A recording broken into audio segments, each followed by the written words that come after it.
Hello class 9 students, we have already started the chapter in the Martyr's Corner, and we've seen that how Rama did his business.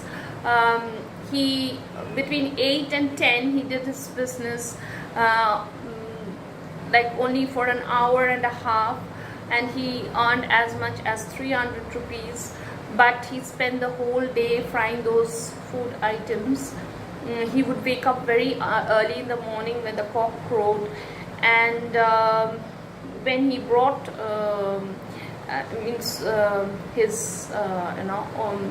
all his stuff, he would do a very good balancing act. And we have also seen he did not depend on others for electricity. He carried the lamp. Why? Because he had a lot of loose cash to look after, and not only loose cash but a variety of items. And we found that all the food items were really mouth-watering. Okay, the bundas, the dosais, like thin muslins. The chapatis were so light that one could lift 50 in a finger. Then coffee, perpetually boiling, constantly boiling coffee. And we have seen that he also kept chutney, which he gave free with every item, and hard boiled eggs, duck's eggs, which looked like ivory balls. He always arrived in time to catch the cinema crowd coming out after the evening show. A pretender to the throne, a young scraggy means thin and bony, fellow sat on the spot until he arrived and did business. But our friend did not let that bother him unduly. In fact, he felt generous enough to say, "Let that poor rat do his business when I'm not there." This sentiment was amply respected, and the pretender moved off a minute before the arrival of the prince among caterers. So, we see that the author is paying a lot of respect to this businessman Rama, who is an owner of just a makeshift shop, but he is being called the prince of caterers. Now what we find is that the main customer of Rama were the cinema crowd, who would come out of the cinema theater hall after the evening show. When the show ended, they would come out, and naturally Rama would be there at the time to to get those people as his customers. And before Rama did his business, there was a scraggy pretender. That is, scraggy means a very thin and bony person. A young fellow would come and do his business, but at the same spot. But that did not, Rama was not at all bothered about that, because rather he was very generous towards him and said that he is doing business only when I'm not there, so that should not bother me in any way. And since Rama was very generous, and Rama never objected to his doing business at the same spot, so this fellow, this young thin fellow, he also respected Rama's feelings in the same way. And as soon as he saw Rama coming to that spot, he would just wind up and move off from that place, so as to allow Rama to carry out his business. So we can see that there was a very good understanding between the two, between the scraggy pretender and this Rama. And we can understand that as a person, Rama is a very kind-hearted person.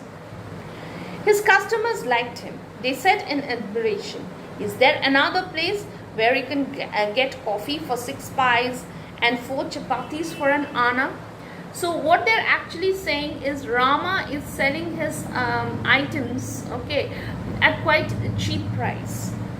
They sat around his tray taking what they wanted. A dozen of hands hovered about every minute. You know, they would move around, picking up things like that. Hovered about it every minute because his customers were entitled. Entitled means they were given the right to pick up, examine, and accept their stuff after proper scrutiny. So, not only did the customers like his food items, they also thought that Rama sold his food items at quite a cheap price. And Rama also gave them the right to pick up an item, look at it. If they like it, only then they can have it, else they can just keep it. So that liberty was also given to them. So that was something which attracted his customers all the more. Though so many hands were probing the lot,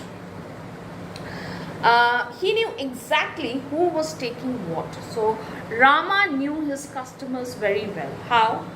He knew by an extraordinary sense which jutka driver was picking up chapatis at a given moment.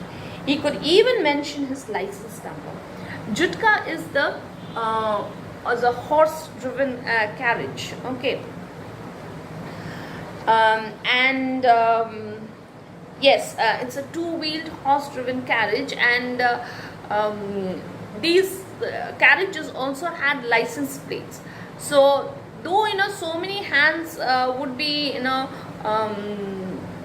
trying to pick up things, but Rama knew his customers very well, and seeing the hand whoever is picking up, he could very well identify who is the jutka driver, to the extent that he could even tell the license.